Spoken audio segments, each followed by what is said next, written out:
The Global Policy and Tech Summit in Geneva had never felt like this. The room was silent but tense. Delegates from dozens of countries watched as two very different figures prepared to speak. Bill Gates, billionaire philanthropist and founder of the Gates Foundation, and Senator Rachel Thorn, a rising conservative voice from Nebraska. Gates, dressed simply in a navy suit and glasses, took the podium first. He spoke with calm precision. We live in an era where technology has made incredible progress.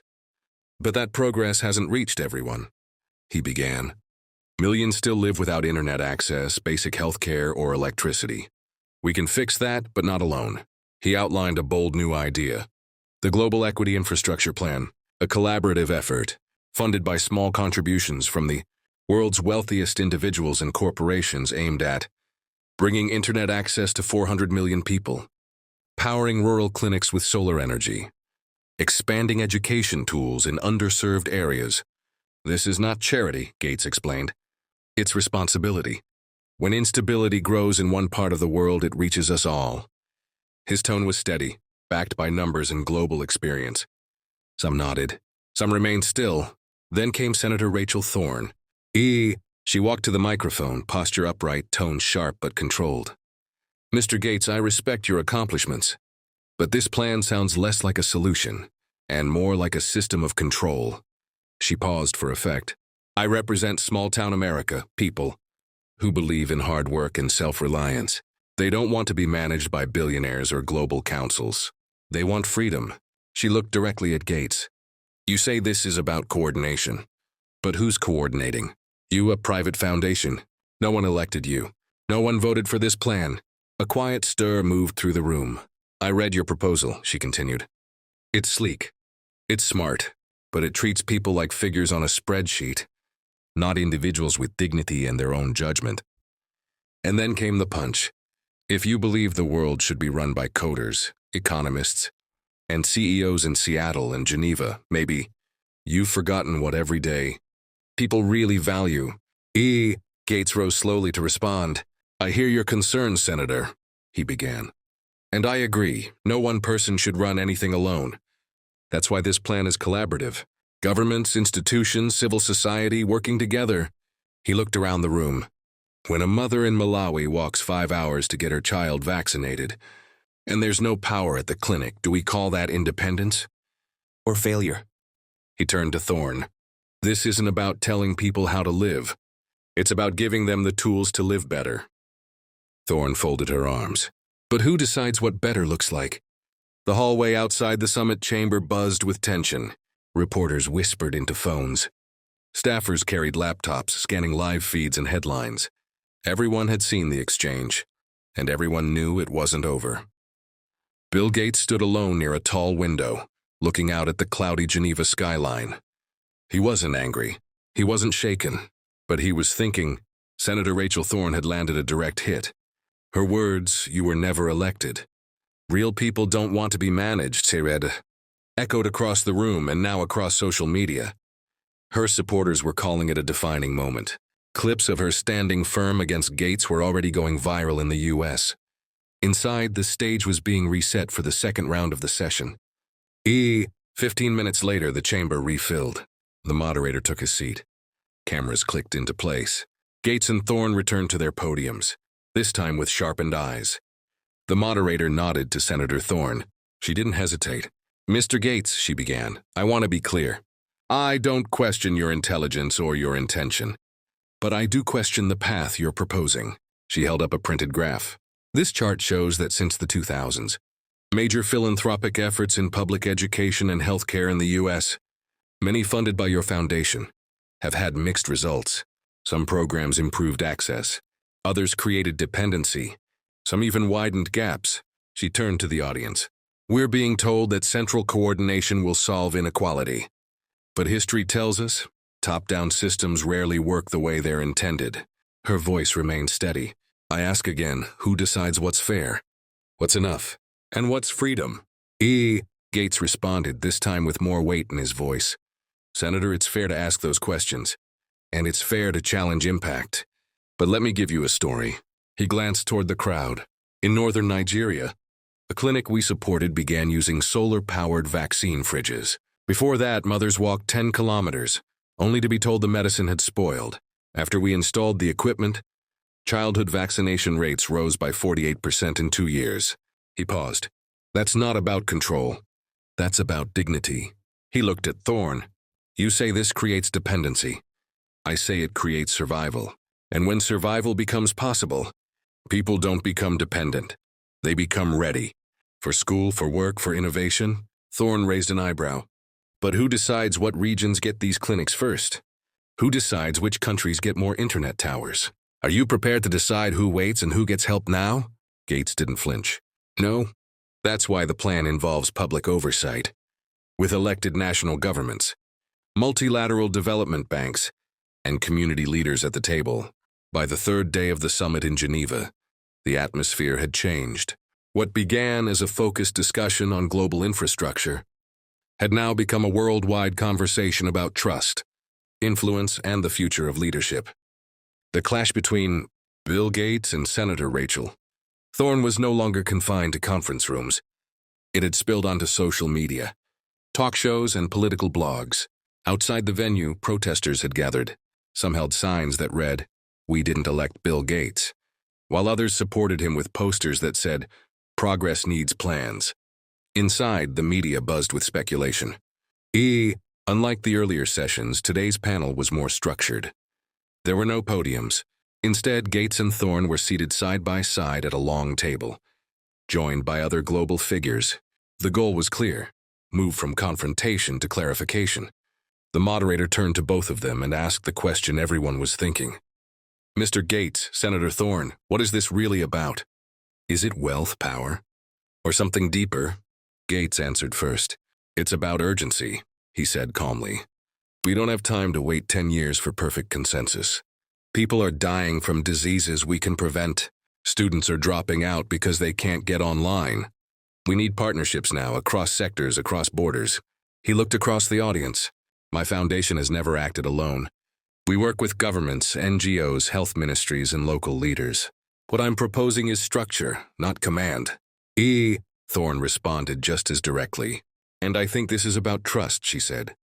Mr. Gates believes in systems. I believe in communities. I represent people who don't want their futures planned by foundations.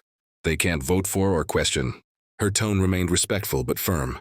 You say this is urgent, and I agree. But urgency cannot become an excuse to override self-governance. The more we centralize, the more ordinary people get pushed out of the conversation. The audience was quiet. No applause. Just attention. The moderator followed up. Senator Thorn, what do you say to those who argue that localized solutions haven't worked fast enough? She didn't blink. I say speed means nothing if you lose direction, she replied. Top-down solutions often miss context. What works in Nairobi may not work in rural Kentucky. We can't assume that one blueprint fits all. She looked at Gates. And yes, your track record includes real wins. But power needs pushback even when it does good. Clips of Gates and Thorn's exchanges went viral. On social media, people picked sides. Gates makes sense, but Thorn speaks for the people.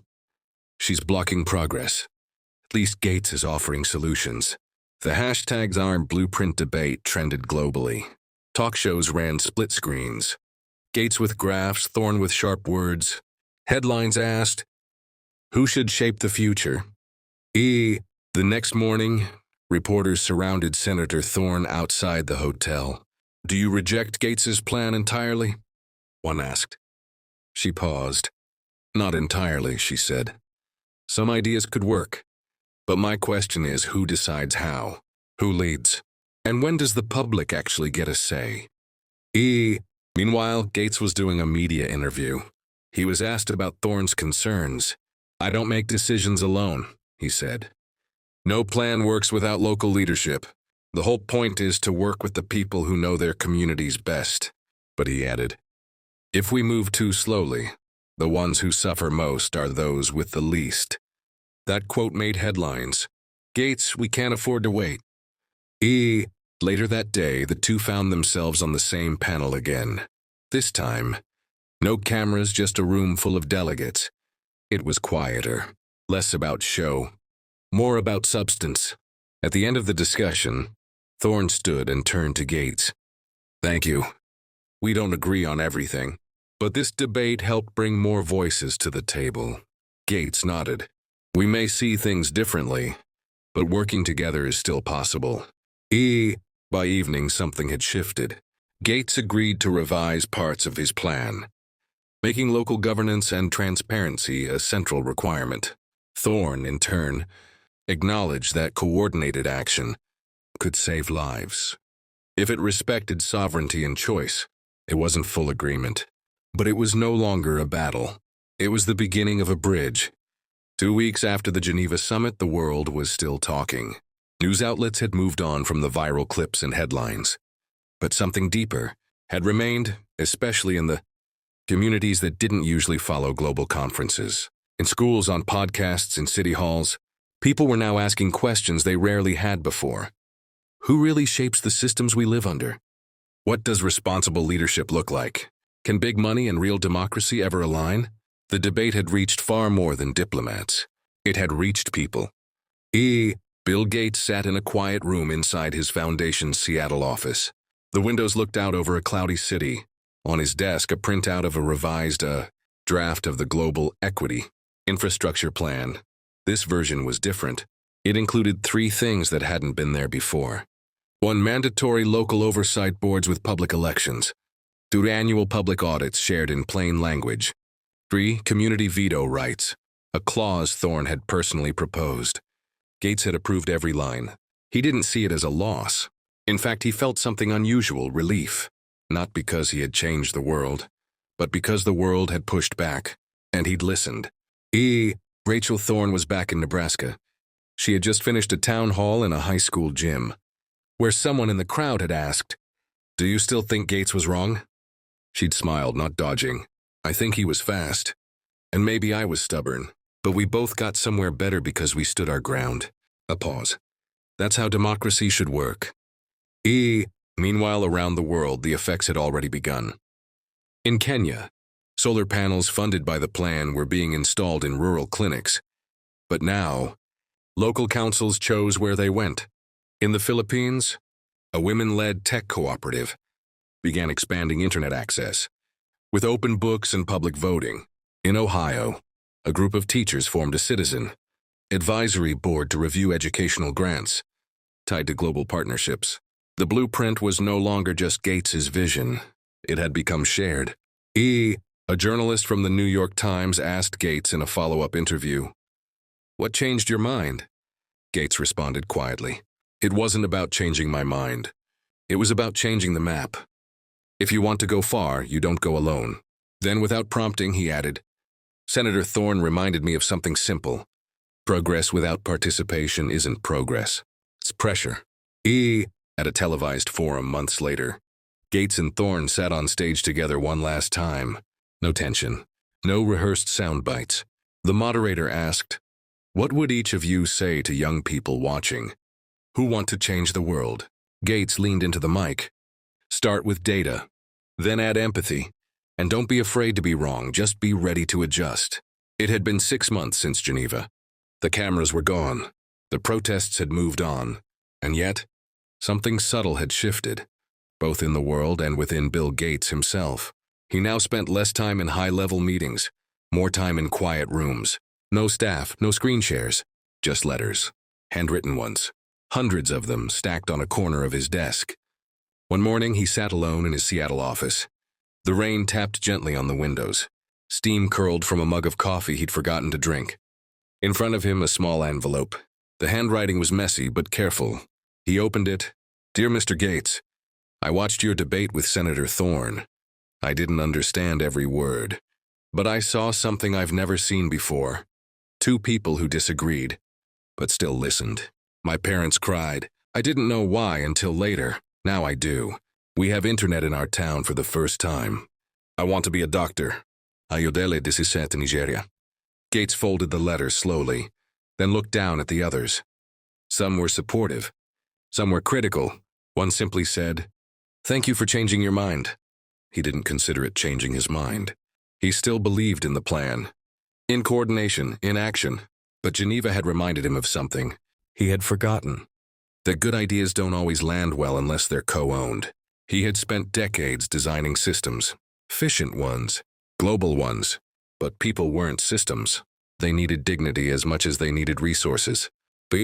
Across the country, Senator Rachel Thorn sat in her home office in Nebraska. Her phone buzzed constantly now. Invites, interviews, campaign talk. But she ignored them tonight. On her desk was a framed newspaper clipping. It showed her and Gates at the summit, seated side by side. No podiums, just a table, just a moment. She had written something in ink beneath the photo. Disagreement without destruction. Her staff had wanted her to keep. Attacking Gates afterward, to ride. The wave of media attention. She didn't. Something about the way he had quietly taken criticism. Responded without ego and still held firm. She respected that. It reminded her of why she had entered politics in the first place. Not to win, to warn, to watch over. The world hadn't changed overnight, but something had cracked open. A new kind of blueprint had started forming, not one written in spreadsheets or political slogans, but in mutual respect, public input, and shared ownership. The debate hadn't solved everything. It hadn't even solved most things. But it did one thing well. It reminded the world that even in a time of loud voices and divided lines, two people could face each other, and instead of shouting each other down, build something better between them.